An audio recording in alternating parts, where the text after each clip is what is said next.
Hi, this is Sandra Fuller. Thank you so much for joining my YouTube channel. And today I really feel that it's on my spirit to talk about fear, how to overcome fear. And I'm going to give you some tips that I believe has helped me overcome fear in my everyday life. And hopefully it will help you too overcome fear. Because I think what most people have challenges with is just being able to overcome everyday fear of getting things done. So you may say to yourself, I'm not gonna start this thing. Why should I start? Why should I start? Because I already know how it's gonna end up because I've tried it before and didn't work, right? So and so tried it and they didn't work for them. Why would it work for me? But you don't start because you have these preconceived ideas about how it should look, how it should be, and how it's gonna be.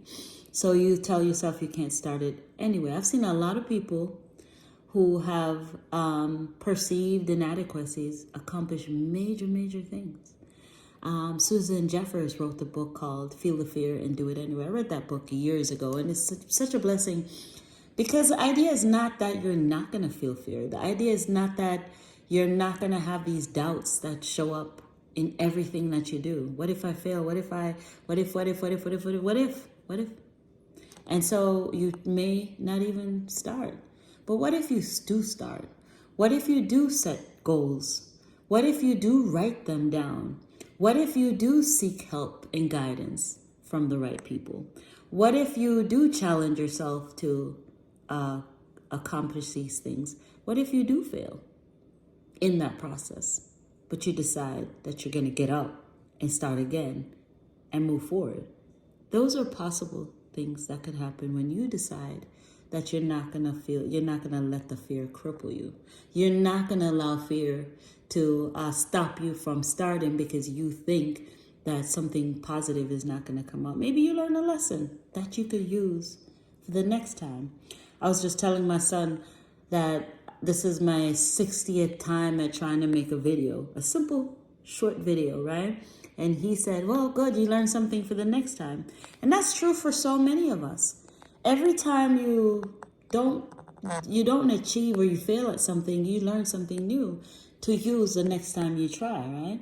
And so the goal is not that success looks a certain way, or it has to be accomplished in a certain way.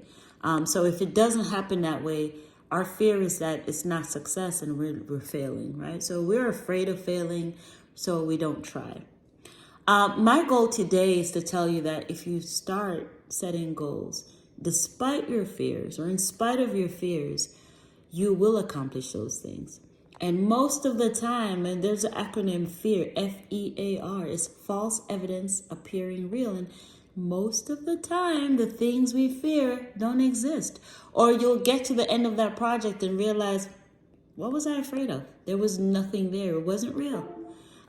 So if you can accomplish things by setting goals, managing your expectations, managing your perception, because it can be very tricky. If you think that things have to look a certain way because the way you see other people do it, it looks a certain way, then you're wrong. You have to manage your goals based on your skill sets, your ability, your life. You can't look at someone else's life and decide how yours should be or how your project should look, right? You've got to do that. And if you can do that, manage the expectation, manage the perception, and manage your outcome, which is your expectation, really, then you'll achieve what you've set out to achieve. Now, your goal doesn't have to be the maximum as you see someone else's, right? If you set out that you're gonna go to college, right? You may have to go to a community college before you go to a 4-year college.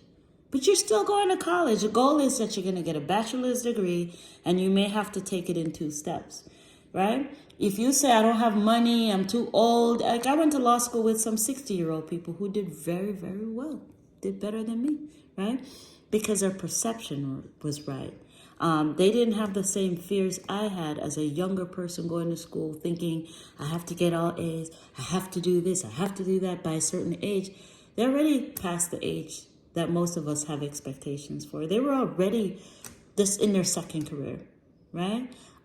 So they didn't have the burden of looking at it one way. When I was a younger person, I had to get the associate's position at a certain firm. I had to compete with these people, and I had these goals set out in my mind that had to be done. And they were saying, well, they know the reality. They know what their abilities are, and they were going to accomplish it, even though people were saying, oh, wow, 65 is kind of old to go to law school. But for them, they were in a second career, and they were looking at them fulfilling their true desire of going to law school and becoming a lawyer, no matter how many years they had to practice, right? So it's really managing the outcome that you think you should have. And sometimes changing your perception will help you to manage your expectations because you see it differently. And knowing why you want to get things done, like what are you afraid of, and why you're afraid of this thing? It's because you have the wrong perception. You have the wrong perception. You won't approach a girl because you think she's too pretty. And girls like that have certain ideas about the guys they date, right? Or you can't start that business because you think you have to have certain education level or a certain amount of money. Wrong.